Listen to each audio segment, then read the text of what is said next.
Welcome back to the Deep Dive. Today, we've got a fantastic mission. You came to us with some really strong source material, all about building a study plan for 2026. The goal is simple, right?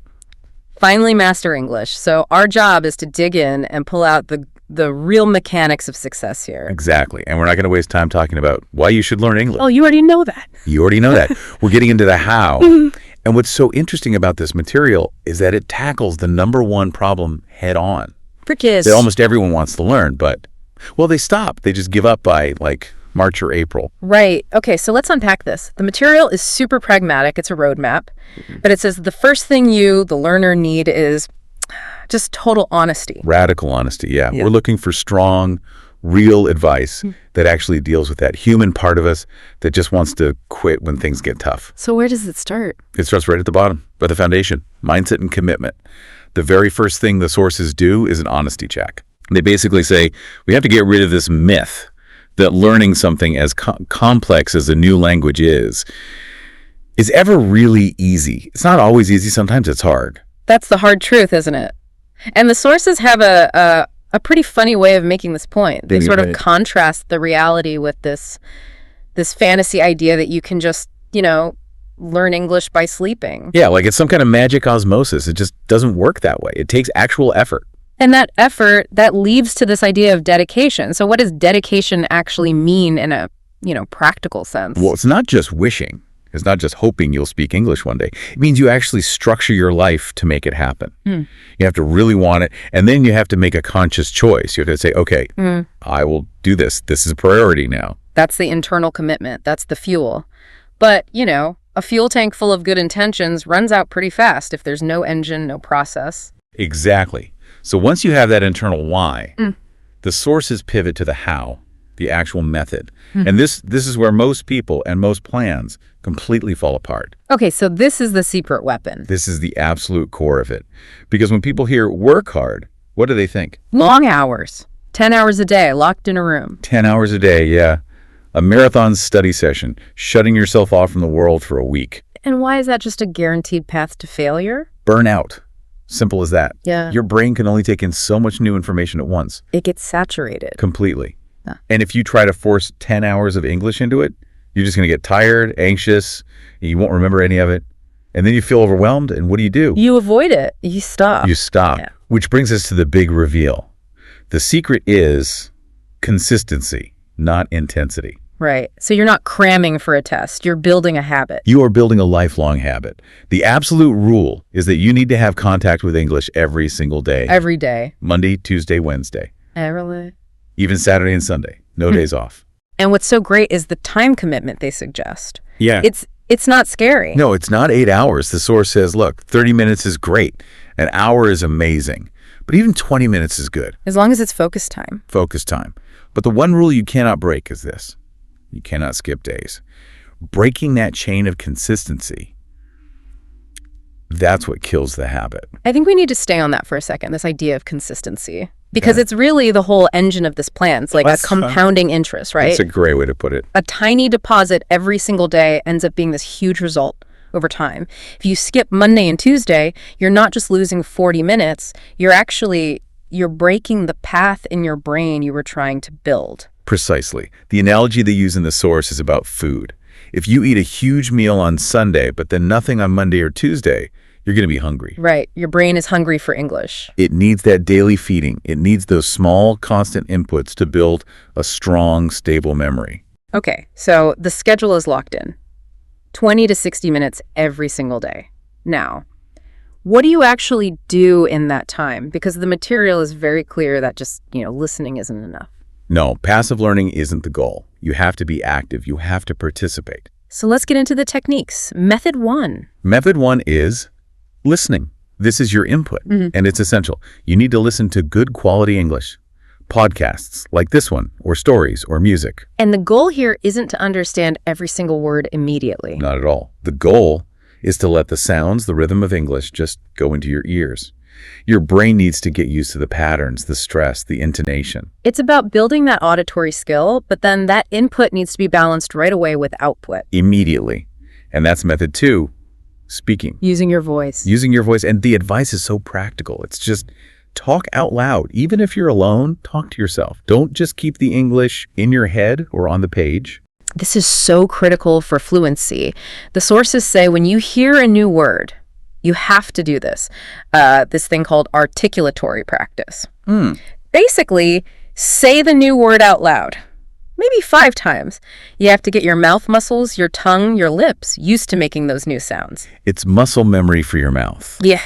If you only think the word when you're in a real conversation, your mouth is going to freeze up. Right. Saying it out loud connects the thought to the physical action. It makes the word yours. Okay, so we listen, we speak. And then there's method 3, which is, I think it's the organizational key to all of this. The notebook strategy. Notebook strategy. And they are very specific about this. Buy a nice notebook, a special one. Yes. Something that feels good to hold. It makes the whole process feel important, not like homework. Yeah, the daily task is so small. Tiny. Write down 3 or maybe 5 new words every day. That's it. That's the whole job. But this is where the aha moment is. The simple math behind this is incredible. It really is. If you just do 5 words a day and you keep that habit for a whole year, 365 days, you're learning almost 2,000 new words. Just stop and think about what that means. 2,000 words. Researchers agree that the top 2,000 or 3,000 words in a language cover something like 90 to 95% of all normal conversation. So with 2,000 words, you can say almost anything you need to. You can navigate almost any daily situation. It's a massive return on such a small daily investment. And the process is just simple reinforcement. Write them down today. And read them again tomorrow. Just a quick review. It moves them from short-term to long-term memory. Listen, speak, write. A daily cycle. Okay, so we have the plan. It's hard work, but it's clear. But what about the human factor? I mean, you're not a robot. You're a person with a job, with stress. What happens when you get tired? That's maybe the biggest challenge. We've been talking about consistency, but the sources are very clear that rest and balance are just as important. You can't learn if your brain is exhausted. You can't. They make the point that sleep isn't wasted time. It's when your brain actually processes and stores what you learned. When you're super tired, what happens? You can't remember words, you forget everything. And then you get discouraged and you want to stop. Exactly. Yeah. So the solution is to actually plan for balance. You have to schedule relaxed time. Time away from English, see your family, your friends, laugh. A happy brain learns better. Infinitely better. The plan needs both things. That intense 20 minutes of focus and then dedicated time to just live your life. But the real test isn't January, is it? When everyone is motivated. The real test is later. It's the middle of the year. This is what they call the danger zone. The danger zone. So what, like March, July? March, July, October, yeah. Those months when the initial excitement is gone, life gets busy and you get bored. And the first thing you drop is that 20-minute English session. This is the biggest challenge of all, isn't it? Sticking with it. It's everything. So how do you do it? The sources give a few really powerful motivational tactics. Okay, number 1. Goal visualization. You have to keep coming back to your why. You need to stop, close your eyes, and actually picture yourself in December 2026. Right. What does success look like? So you're imagining yourself having that conversation or watching that movie without subtitle. Exactly. Or traveling and talking to people from other countries. You have to want it very much, as the source says. That clear picture in your head is what will pull you through the boring days. It turns it from a chore into a choice. Right. And the second tactic is maybe the most important for your mindset. It's about embracing bravery and mistakes.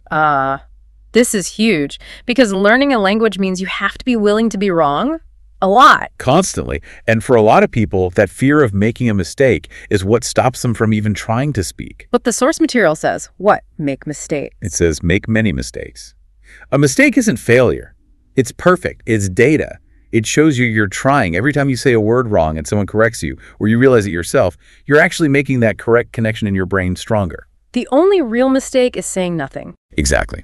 And that leads to the final ultimate rule for the whole year. Never give up. Never give up. Look, there will be a day when you miss your 20 minutes, you'll get sick, work will be crazy, it's gonna happen. But that's not an excuse to quit the whole thing. No, you just reset, you miss a day, you don't beat yourself up for a week, you just say, okay, that happened. And you start again the very next day. You always come back to English. That is consistency. Wow. Okay.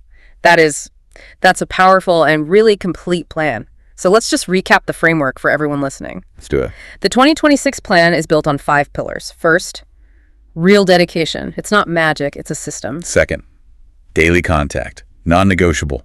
20 minutes every day is better than 3 hours once a week. Third, active participation. Use your voice and use that special notebook. Write those words down. Fourth, rest and balance. A happy, rested brain is a learning brain. They are part of the plan, not a distraction from it.